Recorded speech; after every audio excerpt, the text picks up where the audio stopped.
मित्रों, एक बार फिर से स्वागत करेंगे Kumar Gaurav current affair class notes. और आज हम बात करेंगे 26 जनवरी 2022 के top most important current affair पर। उससे पहले आप सभी को गणतंत्र दिवस की हार्दिक शुभकामनाएं। तो आइए मित्रों, इस गणतंत्र दिवस के मौके पर हम यह संकल्प लेते हैं कि इस बार अपनी नौकरी का जो सपना है वो पूरा करेंगे और अपनी पूरी मेहनत को ईमानदारी के साथ करेंगे। तो इसी के साथ आइए शुरुआत करते हैं करंट अफेयर क्लास नोट्स की।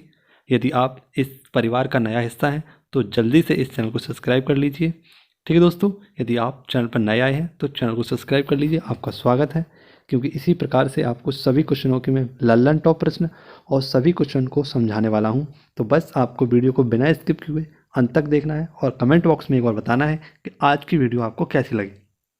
ठीक है मित्रों, तो शुरुआत करते हैं best current affair notes class की। तो क्वेश्चन हमारा पूछा गया है कि किस देश ने तेल रिसाव के कारण 90 दिनों का पर्यावरण आपातकाल लगाया है। तो हाल ही में आपको पता है कि एक ज्वालामुखी था जिसका नाम था टोंगा ज्वालामुखी। यह प्रशांत महासागर में था और इसकी लहरों से यहाँ पर स्थित एक ऊर्जा फ्रम में क्या हुआ, तेल रिसाव हो गया। कहाँ पर? तो पेरू में। कहाँ पर दोस्तों?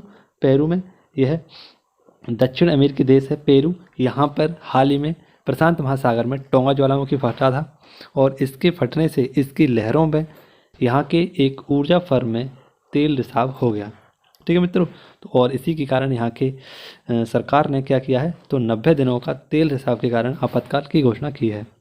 ठीक है, अब कुछ संबंधित प्रश्न देखते हैं जो आपके लिए बेहद इंपॉर्टेंट है, जो आपको मैं करंट अफेयर से संबंधित करके बताने वाला हूँ। आपके सभी कॉम्पिटिटिव एग्जाम की दृष्टि से इंपॉर्टेंट रहते हैं। तो पहला क्वेश्चन हमारा एंडीज पर्वत। तो यह सबसे बड़ी पर्वत श्रृंखला है और यह कहाँ पर पाई जाती है, तो दक्षिण अमेरिका में ही पाई जाती है। टिटिकाका झील, यह चिली और बोलीविया के बॉर्डर पर है। पैटागोनिया वनस्थल, यह अर्जेंटीना में है। अटाकामा वनस्थल, यह पेरू और चिली में है। ठीक है, और आपको पता है कि आलू की उत्पत्ति कहाँ पर हुई है, तो आलू की उत्पत्ति भी है पेरू से ही हुई है। ठीक है, यह इंपॉर्टेंट क्वेश्चन है आपके लिए कि आलू की उत्पत्ति कहाँ से हुई है, तो यह पेरू से। ठीक है, चैनल को आप सब्सक्राइब कर लेना। पूछा गया है कि ईंधन की बढ़ती कीमत के अनुसार हाल ही में ईंधन की बढ़ती कीमतों के कारण कजाकिस्तान में क्या लगाया गया था, तो आपातकाल की घोषणा की गई थी। और खाद्य आपातकाल कहाँ पर लगाया गया था, तो श्रीलंका में। तो ये कुछ करंट अफेयर के क्वेश्चन थे आपके लिए। ठीक है, तो इनको आप रिलेट करके इसी प्रकार से इन्हें लिख लीजिए, नोट डाउन कर लीजिए, स्क्रीनशॉट ले लीजिए या इनका एक बार रिवीजन कर लीजिए। देखते हैं क्वेश्चन नंबर 2, बेहद इंपॉर्टेंट है आपके लिए। इसमें भी आपको सभी इंपॉर्टेंट फैक्ट बताऊंगा और इससे रिलेटेड सभी क्वेश्चनों के बारे में भी बताने वाला हूँ। आपको पता है कि आईसीसी इंटरनेशनल क्रिकेट काउंसिल के द्वारा women cricketer of the year 2021 की घोषणा कर दी गई थी। ठीक है, और इसमें हम बात कर लें कि नामित की गई थी स्मृति मंदाना। ठीक है, स्मृति मंदाना को क्या किया था, नामित किया गया था, परंतु इन्हें ये 2021 का women cricketer of the year चुन लिया गया है। यह भारतीय महिला ऐसी हैं जिनको 2 बार women cricketer of the year चुना गया है। एक बार इन्हें 2018 में चुना गया था और पुनः से इन्हें 2021 में चुना गया है। ठीक है, यह भारत की पहली हैं जो 2 बार रही हैं और विश्व की सेकंड महिला हैं जो 2 बार women's cricketer of the year रही हैं। पहली महिला कौन है, तो आपको पता है विश्व में है एलिसा पेरी, यह भी 2 बार रही हैं। ठीक है, ये पहली महिला थी, जबकि भारत में यह दूसरी महिला है। ठीक है, परंतु भारत के लिए पहली है। अब आपको पता है ये तो women's cricketer of the year हो गया, लेकिन वहीं पर आपसे पूछा जाए कि test cricketer of the year ये मेल में कौन बने हैं, तो जो रूट, ये इंग्लैंड के खिलाड़ी हैं। One day cricketer of the year और ये मेल में कौन बने हैं, तो बाबर आजम, पाकिस्तान के खिलाड़ी हैं। और T20 cricketer of the year यह है मोहम्मद रिजवान। ठीक है, यह भी पाकिस्तान के खिलाड़ी हैं। तो आपको इन तीनों को याद रखना है, चारों को याद रखना है, women's cricketer of the year, test cricketer of the year, one day cricketer of the year और T20 cricketer of the year कौन कौन चुने गए हैं। ठीक है, अब नेक्स्ट क्वेश्चन हमारा मेजर ध्यानचंद खेल रत्न पुरस्कार। तो हाल ही में एकमात्र महिला क्रिकेटर को दिया गया है मिथाली राज को मेजर ध्यानचंद पुरस्कार। इसी के साथ मैं आपको कुछ बताता हूँ, उसे नोट डाउन करिएगा कि पहला जो खेल रत्न पुरस्कार था वह किस खिलाड़ी को दिया गया था, तो सचिन तेंदुलकर को। दूसरे खिलाड़ी कौन थे, तो महेंद्र सिंह धोनी। तीसरे खिलाड़ी थे विराट कोहली और चौथे खिलाड़ी थे रोहित शर्मा। इन 4 खिलाड़ियों को खेल रत्न पुरस्कार से सम्मानित किया गया है जो क्रिकेट से संबंधित हैं। जबकि अगर महिला पूछी जाए तो कौन है, मिथाली राज। ठीक है मित्रों, अगर वीडियो पसंद आ रही हो, वीडियो के नोट्स आपको पसंद आ रहे होंगे तो इसी प्रकार से नोट डाउन करिएगा और मनमोहन क्लासेस को आप सब्सक्राइब करना ना भूलिएगा। यह आपके लिए काफ़ी हेल्पफुल चैनल है, तो बस आप इस चैनल को सब्सक्राइब कीजिए और जल्द से जल्द इस परिवार का हिस्सा बनिए। क्वेश्चन नंबर 3 है हमारा, the legend of Birsa Munda नामक पुस्तक के लेखक कौन है। तो हाल ही में आपको पता है the legend of Birsa Munda नामक एक पुस्तक लिखी गई है, और ये पुस्तक के लेखक कौन है। तो 2 हैं इसके लेखक, इनका नाम याद कर रखना है आपको, तुहिन सिन्हा और अंकिता वर्मा। इन दोनों के द्वारा the legend of Birsa Munda नामक पुस्तक लिखी गई है, जबकि इसका विमोचन किसने किया है, तो भगत सिंह कोश्यारी। और भगत सिंह कोश्यारी प्रेजेंट टाइम में कौन है, तो महाराष्ट्र के गवर्नर हैं भगत सिंह कोश्यारी, इसके द्वारा इसका विमोचन किया गया है। आपको बता दें कि बिरसा मुंडा कौन है, तो इन्हीं को धरती बाबा और चमत्कारी बाबा के नाम से जाना जाता है। ठीक है, और हाल ही में आपको पता है कि बिरसा मुंडा स्टेडियम, जो कि हॉकी का सबसे बड़ा स्टेडियम है, कहाँ पर बनने वाला है, तो राउरकेला उड़ीसा में यह बनने वाला है। ठीक है मित्रों, इतने से क्वेश्चन हम याद रखेंगे। देखते हैं नेक्स्ट क्वेश्चन हमारा क्या है। क्वेश्चन नंबर 4 काफ़ी इंपॉर्टेंट क्वेश्चन है, और इसमें भी आपको सभी जनवरी के करंट अफेयर से संबंधित जो दिवस हैं उनके बारे में बताऊंगा, उन्हें आपको नोट डाउन करना होगा मेरे साथ। पूछा गया है कि प्रतिवर्ष बालिका दिवस कब मनाते हैं, प्रतिवर्ष राष्ट्रीय बालिका दिवस कब मनाते हैं। तो आपको पता है कि प्रतिवर्ष राष्ट्रीय बालिका दिवस हम 24 जनवरी को मनाते हैं, और 2021 में यह 14वां संस्करण है। इसकी शुरुआत कब की गई थी, तो 2008 से इसकी शुरुआत की गई थी। वहीं पर यदि हम बात करें दोस्तों कि अंतर्राष्ट्रीय बालिका दिवस कब मनाते हैं, तो अंतर्राष्ट्रीय बालिका दिवस कब मनाते हैं, 11 अक्टूबर को। ठीक है, और अंतर्राष्ट्रीय महिला दिवस कब मनाते हैं, यह आपको कमेंट बॉक्स में बताना है। ठीक है, आप कुछ इंपॉर्टेंट फैक्ट देख लीजिए, जैसे कि बेटी बचाओ बेटी पढ़ाओ अभियान, तो यह 22 जनवरी 2015 से स्टार्ट की गई थी। कहाँ से, तो पानीपत हरियाणा से। ठीक है, और आपको पता है कि उत्तराखंड की ब्रांड एम्बेसडर कौन बनाई गई हैं, तो अवनी लखेरा। अवनी लखेरा के द्वारा क्या किया गया है, तो टोक्यो पैरालंपिक में शूटिंग में पहला गोल्ड मेडल जिताया था, वो कौन थी, अवनी लखेरा।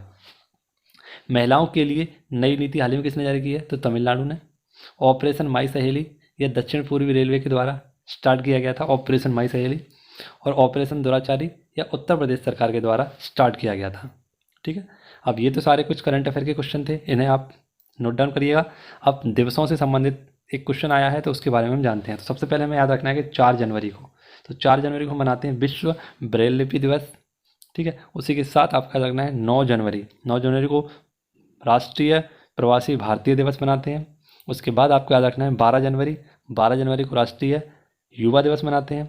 उसके बाद आपको 15 जनवरी याद रखना है, 15 जनवरी को मनाते हैं थल सेना दिवस। 16 जनवरी को मनाते हैं स्टार्टअप डे।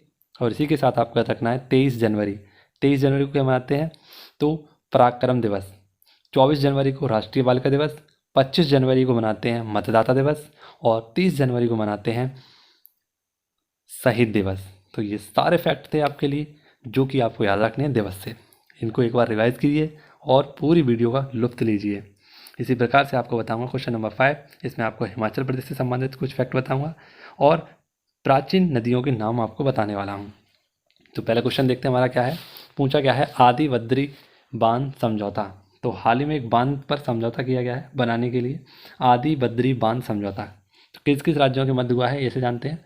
तो हरियाणा और हिमाचल प्रदेश के मध्य यह समझौता हुआ है कि सरस्वती नदी के कायाकल्प के लिए, जो सरस्वती नदी का उद्गम स्थान माना जाता है या माना जा रहा है, वहाँ पर क्या किया जाएगा, इस आदि बद्रीनाथ बांध का निर्माण किया जाएगा।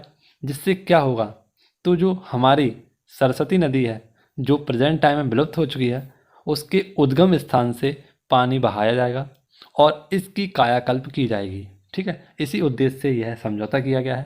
ठीक है मित्रों, यदि बात करें कि इसकी चौड़ाई और लंबाई कितनी रहने वाली है, तो इसकी चौड़ाई रहेगी 101 मीटर और इसकी ऊंचाई रहेगी 20.5 मीटर। ठीक है, और इससे क्या किया जाएगा, तो पानी प्रवाहित किया जाएगा। ठीक है मित्रों, इस सिंपल से क्वेश्चन को आपको याद रखना है, काफ़ी इंपॉर्टेंट क्वेश्चन है। ठीक है, इसे आप याद रखिएगा, इसका स्क्रीनशॉट लीजिए, इसको नोट डाउन करिए। आइए कुछ ऐसे प्राचीन नदियों के नाम बताते हैं आपको, जो इतिहास से संबंधित हैं और आपको इन्हें याद रखना है। एक ना एक क्वेश्चन आपसे पूछा जा सकता है। तो आप देख सकते हैं मित्रों, ये हैं, जैसे कि आप देख सकते हैं गोमती। तो गोमती का प्राचीन नाम है गोमती और इसका आधुनिक नाम है गोमल। अस्किनी यह चिनाब को कहा जाता है। कुर्रम, इसको कुंभा कहा जाता था। काबुल नदी को कुंभा कहा जाता था। झेलम नदी को बेतस्ता कहा जाता था। रावी नदी को पुरसरणी कहा जाता था।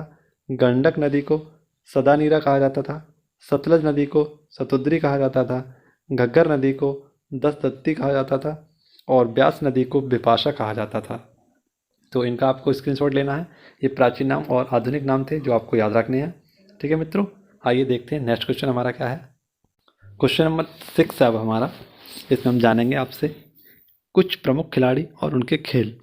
ठीक है, तो पहले क्वेश्चन को देखते हैं क्या है। भारत की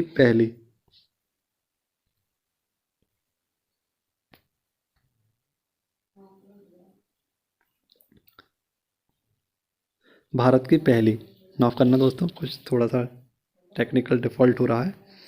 तो देख सकते हैं आप कि पूछा गया है कि भारत की पहली पैरा बैडमिंटन अकादमी कहाँ स्थापित की गई है।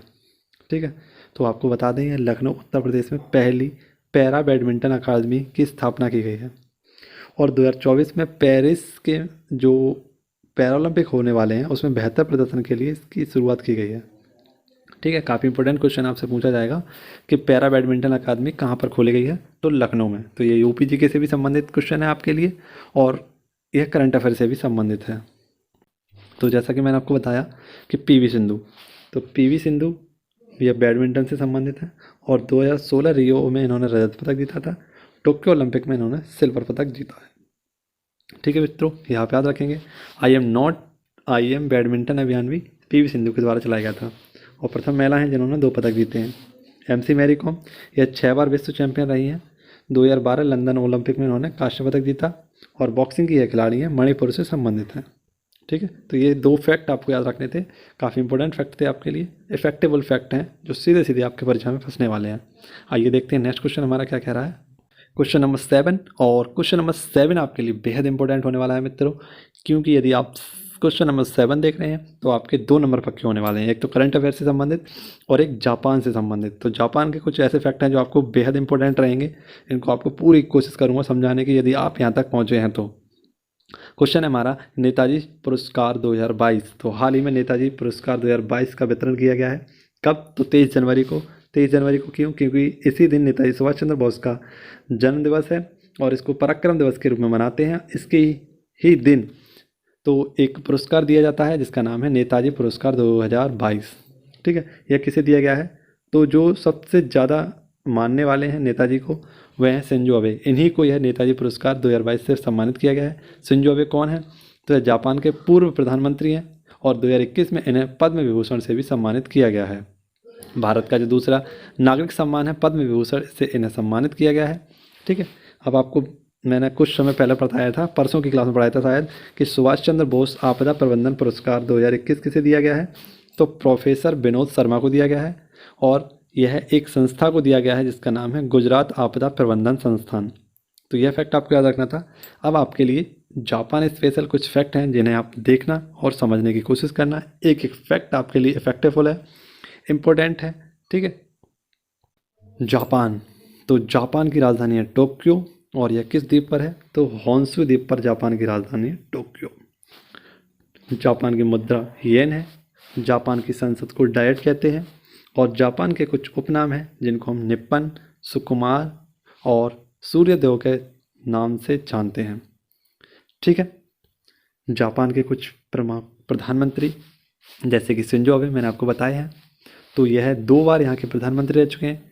एक बार यह 2002 से 2006 तक रहे थे और 2012 से 2020 तक यहाँ के प्रधानमंत्री रहे हैं। इन्हीं को 2021 में पद्म विभूषण से सम्मानित किया गया है। इनके बाद आए थे प्रधानमंत्री योशिहिदे सुगा और उनके बाद प्रेजेंट टाइम में आए हैं फूमियो किशिदा, जो वर्तमान में क्या है? जापान के प्रधानमंत्री हैं। जापान के प्रमुख द्वीप देख सकते हैं आप, होक्काइडो, होन्शु, शियोकू और क्यूशू। ये उत्तर से दक्षिण के रूप में लगे हुए हैं और इन सब में इनमें सबसे बड़ा है इनका होन्शु द्वीप जिस पर इसकी राजधानी स्थित है। यहाँ के कुछ प्रमुख ज्वालामुखी, सक्रिय ज्वालामुखी है यहाँ का माउंट फ्यूजी। ठीक है, नेक्स्ट आप देख सकते हैं स्पेशल फैक्ट है आपके लिए कि नागासाकी पर आपको पता है जापान में ही एक हमला किया गया था, परमाणु हमला अमेरिका के द्वारा। तो 9 अगस्त 1945 को एक बम गिराया गया था, परमाणु बम, जिसका नाम था लिटिल बॉय। और हिरोशिमा पर कब गिराया गया था? तो 6 अगस्त 1945 को फैट बॉय। ये 2 यहाँ के परमाणु बम हमले थे। यहाँ की एक प्रमुख टेनिस खिलाड़ी जिनका नाम है नाओमी ओसाका, और नाओमी ओसाका आपको पता है यह हाल ही में एक रिपोर्ट जारी की गई है, उसके तहत सबसे ज़्यादा खिलाड़ियों में कमाने वाली महिला बन चुकी हैं। ठीक है दोस्तों, हारून किसके द्वारा? ठीक है, आपको याद रखना है। आशा करता हूँ आपको पूरी वीडियो बेहतरीन लग रही होगी, सभी फैक्ट आपको अच्छे लग रहे होंगे। यदि आप यहाँ तक पहुँचे हैं, 20 मिनट की वीडियो है आपके लिए, काफ़ी इंपॉर्टेंट रहती है। और पूछा गया है क्वेश्चन नंबर 8, सैयद मोदी अंतर्राष्ट्रीय बैडमिंटन टूर्नामेंट 2022 महिला खिताब किसने जीता है? तो यह महिला खिताब आपको पता है पीवी सिंधु ने जीता है। और पीवी सिंधु 2016 कांस्य पदक, 2020 में इन्होंने क्या जीता है? सिल्वर मेडल जीता है। नहीं दोस्तों, 2020 में इन्होंने सिल्वर मेडल, सॉरी कांस्य मेडल, और 2016 में इन्होंने सिल्वर मेडल जीता है। ठीक है, इसका आयोजन कहाँ पर चल रहा था? तो लखनऊ में। ठीक है, नेक्स्ट क्वेश्चन है क्वेश्चन नंबर 9 हमारा। पूछा गया है कि इन्वेस्टमेंट ट्रेडर्स मॉनिटर रिपोर्ट, तो हाल ही में प्रत्यक्ष विदेशी निवेश में भारत -26% नीचे जाएगा, ऐसा इस रिपोर्ट में बताया गया है। और चीन कितना? तो 20% वृद्धि करने वाला है। ठीक है, यह किसके द्वारा जारी की गई है रिपोर्ट? तो अंकटाड के द्वारा इसे जारी किया गया। अंकटाड, इसका स्थापना 1964 में, और इसका हेडक्वार्टर कहाँ पर है? जिनेवा में। ठीक है, इन्वेस्टमेंट ट्रेडर्स मॉनिटर रिपोर्ट जारी की गई थी। देखते हैं आज का हमारा लास्ट क्वेश्चन, क्वेश्चन नंबर 10, बेहद इंपॉर्टेंट है आपके लिए, काफ़ी इंपॉर्टेंट फैक्ट इसके मैं क्वेश्चन में लेकर आया हूँ आपके लिए। तो इस क्वेश्चन को तक आप पहुँचे हैं तो आपका हार्दिक स्वागत है, हार्दिक अभिनंदन है। आप बेहद इंपॉर्टेंट फैक्ट लेकर जाने वाले हैं। ठीक है, तो क्वेश्चन नंबर 10 हमारा पूछा गया है कि विश्व में खीरे का सबसे बड़ा निर्यातक देश कौन बन गया है? तो आपको बता दें, अपना भारत विश्व में क्या बन गया है? खीरे का सबसे बड़ा निर्यातक देश बना है। ठीक है, इसे आपको याद रखना है। तो हाल ही में आपको कुछ करंट अफेयर से संबंधित, सब्जियों से संबंधित क्वेश्चन आपको बताऊंगा। जैसे मीठा खीरे का जीआई टैग किसे दिया गया है? तो ये नागालैंड को दिया गया है। ठीक है, कुछ फसलों के प्राचीन नाम देख लेते हैं जो आपको अभी तक किसी ने नहीं पढ़ाए होंगे, मैं पढ़ा रहा हूँ यूट्यूब के इतिहास में पहली बार। ठीक है, तो आप देख सकते हैं मित्रों कि चावल, तो चावल को हम कहते थे, चावल का प्राचीन नाम था व्रही। इसी के साथ मोटे अनाज का पुराना नाम क्या था? कोद्रव। गेहूं का गोधुम, जौ का यव, और सरसों का सरसप इसे कहते थे। ठीक है, कुछ रोग देख लीजिए, जैसे रेड रॉट रोग, यह गन्ने में होता है। लाल सड़न जैसे कहते हैं। बंची टॉप रोग, यह केले में होता है। रंट रोग, यह गेहूं में होता है। और आपको पता है मित्रों कि भारत को अन्न का भंडार किसे माना जाता है? तो पंजाब को भारत का अन्न का भंडार माना जाता है। तो ये स्पेशल फैक्ट आपके लिए थे जो करंट अफेयर से संबंधित थे। ठीक है मित्रों, ये सारे फैक्ट यदि आपको अच्छे लगे हो, क्वेश्चन अच्छा लगा हो, तो एक बार इस वीडियो को आप लाइक करें और दोस्तों के साथ शेयर करना ना भूलें। ठीक है, इसी के साथ हम आपसे मिलेंगे नेक्स्ट वीडियो में। तब तक के लिए घर पर रहें, सुरक्षित रहें और देखते रहें मेरे साथ फूल पत्ती वाले क्लास के नोट्स। ठीक है, तो यह आपके लिए बेहद इंपॉर्टेंट रहते हैं। ठीक है मित्रों, धन्यवाद।